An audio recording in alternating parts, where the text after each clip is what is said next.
चलिएगा बच्चों, एक बार फिर से आप लोगों का हार्दिक स्वागत है यूथ क्लास में। ठीक है, जैसा कि मैंने आज आपको वादा किया हुआ है कि 2 क्लास बैक टू बैक आएंगी, तो वो डेफिनेटली आएंगी। ठीक है, पहली क्लास जो है उत्तराखंड व्यक्तित्व पे है। उत्तराखंड व्यक्तित्व का जो मेन इंपॉर्टेंट पार्ट है वो है हम शुरू करते हैं पंडित नैन सिंह रावत से। ठीक है, जन्म देखिएगा पंडित नैन सिंह रावत का 31 अक्टूबर 1830 को।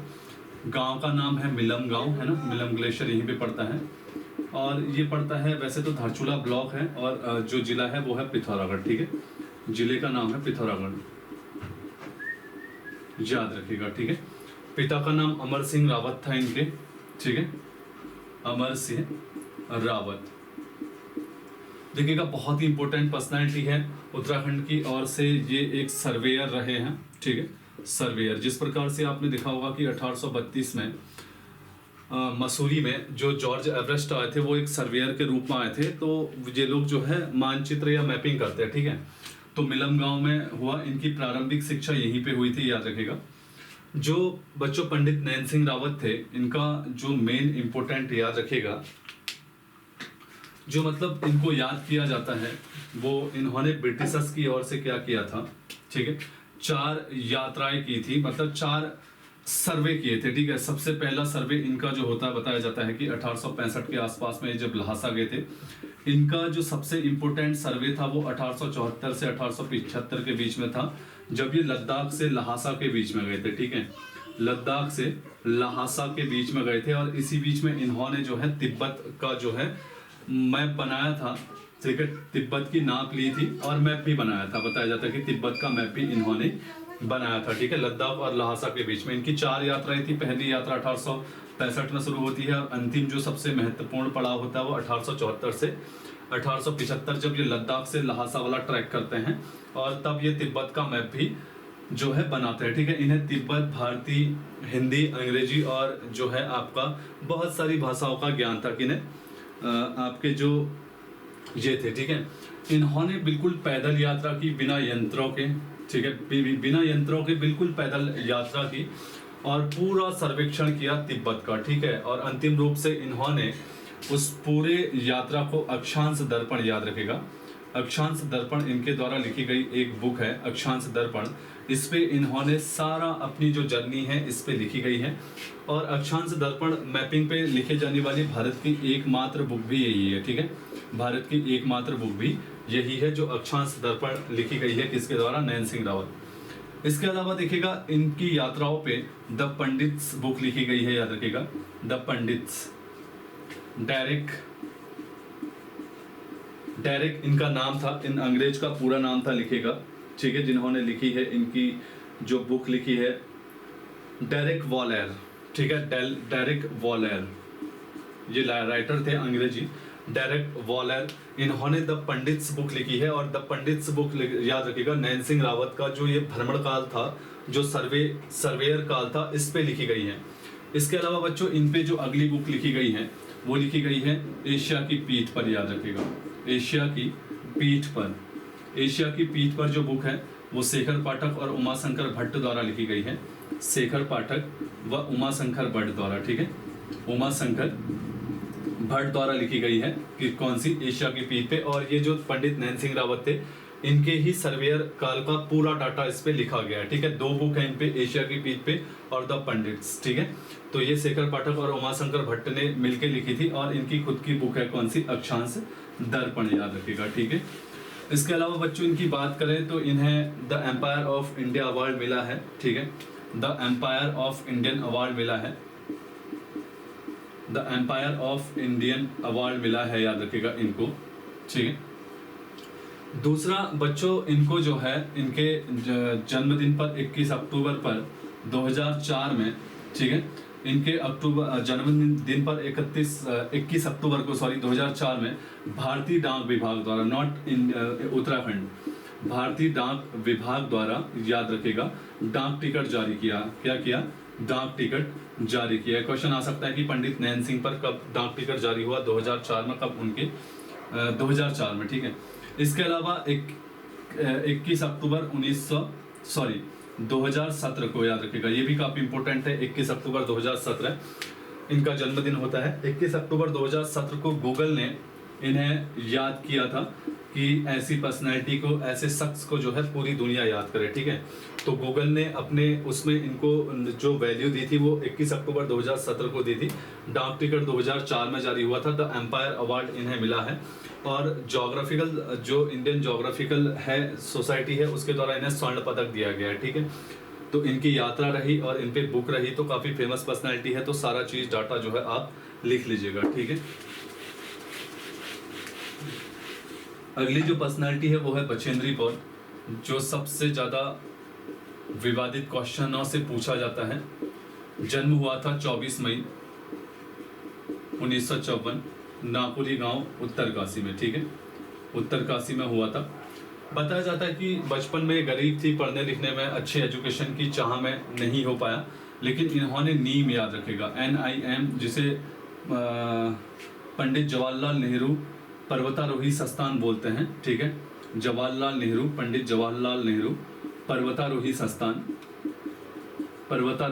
संस्थान बता चुका हूँ, उत्तरकाशी में है। और इसकी स्थापना जो है 14 नवंबर 1965 को हुई थी, ठीक है। इस माउंटेन जो पंडित जवाहरलाल नेहरू संस्थान है, नीम इसे बोला जाता है, तो याद रखिएगा यहीं से। इसके बाद इन्होंने पर्वतारोही संस्थान से क्या किया था, मतलब ट्रेनिंग ली थी और खुद को जो है एक मतलब पर्वतारोही के रूप में दर्ज करवाया। इनको पहली बार मौका मिला इससे ट्रेनिंग लेने के बाद 1982 में, जब ये गंगोत्री पर्वत चढ़ती है, याद रखिएगा, एक ट्रैकिंग दल के साथ, ठीक है। गंगोत्री पर्वत चढ़ती है 1982 में। इसके बाद बच्चों देखिएगा, जो ये चढ़ती है, बहुत सारा विवादित क्वेश्चन है, लेकिन इनकी अभी बायोग्राफी आई जिसमें लिखा गया था कि 23 मई 1984 को ये मध्य रात्रि पर क्या हुई, इन्होंने माउंट एवरेस्ट जो है फतेह किया था 23 मई 1984 को, ठीक है। इन्होंने माउंट एवरेस्ट फतेह किया था, याद रखिएगा, ये दो डेट पूछी गई है। और ये माउंट एवरेस्ट फतेह करने वाली भारत की तो प्रथम महिला थी, ठीक है। भारत की प्रथम महिला थी और विश्व स्तर की जो थी, विश्व स्तर की 5वीं महिला थी, ठीक है। ये काफी इंपोर्टेंट डाटा है। 23 मई 1984 को इन्होंने माउंट एवरेस्ट फतेह किया और भारत की ओर से तो ये पहली महिला थी और विश्व की ओर से 5वीं महिला थी, ठीक है। तो इतना सारा कुछ कर लिया। तो अब इसी के बाद इसी साल 1984 में ही भारत सरकार ने इन्हें, याद रखिएगा, पद्मश्री अवार्ड से नवाजा। बहुत सी किताबों में 1985 दिया है, लेकिन 1984 में भारत सरकार ने इन्हें पद्मश्री अवार्ड से नवाजा। और 1986 में, याद रखिएगा बच्चों, भारत सरकार ने इन्हें अर्जुन अवार्ड से नवाजा, अर्जुन अवार्ड से नवाजा। इसके अलावा बच्चों 2019 में हाल ही में भारत सरकार ने इन्हें पद्म भूषण भी पुरस्कार दिया, याद रखिएगा। तो ये 3-4 बड़े इंपॉर्टेंट है, याद रखिएगा। 1984 में जिस साल इन्होंने एवरेस्ट फतेह किया, 23 मई 1984, भारत की पहली महिला और विश्व की 5वीं बनी।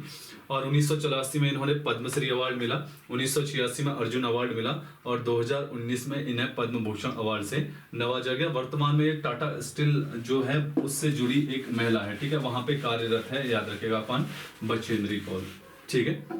अब जो अगली पर्सनैलिटी है वो है शिव प्रसाद डबराल। शिव प्रसाद डबराल, जन्म हुआ था इनका 1912 में पौड़ी में, ठीक है। इनकी जो कर्मभूमि मानी जाती है बच्चों, वो मानी जाती है दुगड्डा। क्वेश्चन आएगा कि किसकी कर्मभूमि दुगड्डा है, तो शिव प्रसाद डबराल। याद रखिएगा बच्चों, इनके घुमक्कड़ी शौक के कारण इन्हें चाणद बोला जाता है, चाणद बोला जाता है। और इनको इंसाइक्लोपीडिया ऑफ उत्तराखंड बोला जाता है, ठीक है। इंसाइक्लोपीडिया ऑफ उत्तराखंड भी इन्हें बोला जाता है, इंसाइक्लोपीडिया ऑफ उत्तराखंड भी इन्हें बोला जाता है। और घुमक्कड़ी शौक के कारण इन्हें चाणदा बोला जाता है, ठीक है, चाणदा बोला जाता है। तो इंसाइक्लोपीडिया ऑफ उत्तराखंड भी इन्हें बोला जाता है। तो ये काफी जो है प्रसिद्ध, मतलब एक प्रकार से उत्तराखंड के राइटर हैं, जिन्होंने कई बुकों की रचना की है, जिसमें श्री उत्तराखंड यात्रा दर्शन, ठीक है, श्री उत्तराखंड यात्रा दर्शन, श्री उत्तराखंड यात्रा दर्शन, याद रखिएगा, इनकी प्रमुख बुक है। इसके अलावा उत्तराखंड का इतिहास, उत्तराखंड का इतिहास इनकी अगली बुक है, जो 12 खंडों में विभाजित है, याद रखिएगा, 12 भागों में विभाजित है, ठीक है। इसके अलावा बच्चों याद रखिएगा, इनकी जो अगली बुक है उत्तराखंड की मुद्राएं और अभिलेख, ये काफी इंपॉर्टेंट बुक है, याद रखिएगा। उत्तराखंड की मुद्राएं व अभिलेख, उत्तराखंड की मुद्राएं व अभिलेख इनकी अगली बुक है, याद रखिएगा। क्या? उत्तराखंड की मुद्राएं एवं अभिलेख। तो इंपॉर्टेंट है, क्वेश्चन आ सकता है कि श्री उत्तराखंड यात्रा दर्शन किसकी बुक है? शिव प्रसाद डबराल चाणदा की। और उत्तराखंड की मुद्राएं व अभिलेख इनकी बुक है, और उत्तराखंड का इनको क्या बोला जाता है, उत्तराखंड का इतिहास इन्होंने 12 खंडों में लिखा हुआ है, याद रखेगा। ठीक है, ये सारा डाटा इंपोर्टेंट है, याद रखेगा। इसके अलावा इनका जो दुगड्डा में उत्तराखंड भारती भवन नामक, ठीक है, उत्तराखंड विद्या भवन, सॉरी, उत्तराखंड विद्या भवन से इनका दुगड्डा में एक पुस्तकालय है, समझ में ना, दुगड्डा में पुस्तकालय है। तो यहाँ पे बहुत सारी विलक्षित जो चीजें हैं वो मिलती हैं उत्तराखंड के संबंध में। ठीक है, तो ये इनका कहाँ पे स्थित है बताइएगा। ये इनका उत्तराखंड में दुगड्डा में स्थित उत्तराखंड विद्या भवन इनका है, जो एक पुस्तकालय के रूप में है। तो श्री प्रसाद डबराल जो है इतने फेमस पर्सनालिटी है, तो याद रखेगा। इसके अलावा बच्चों इनका एक पॉइंट है, इन्होंने क्या किया, भूगोल से पीएचडी की थी। ठीक है, भूगोल से पीएचडी के दौरान, पीएचडी में रिसर्च होता है, भूगोल से पीएचडी के दौरान इन्होंने अलकनंदा की उत्पत्ति का, अलकनंदा की उत्पत्ति का पर शोध किया था। ठीक है, अलकनंदा की उत्पत्ति का पर शोध किया था। ये काफी इंपॉर्टेंट है, क्वेश्चन आ सकता है कि किसने भूगोल की पीएचडी के दौरान अलकनंदा की उत्पत्ति का पर शोध किया था। ये लोग शोध करते पीएचडी के दौरान, तो आपका सीधा आंसर कौन होगा, श्री प्रसाद डबराल, चाणदा इंसाइक्लोपीडिया ऑफ उत्तराखंड। ठीक है, काफी इंपॉर्टेंट है। इसके बाद बच्चों रस्किन बॉन्ड,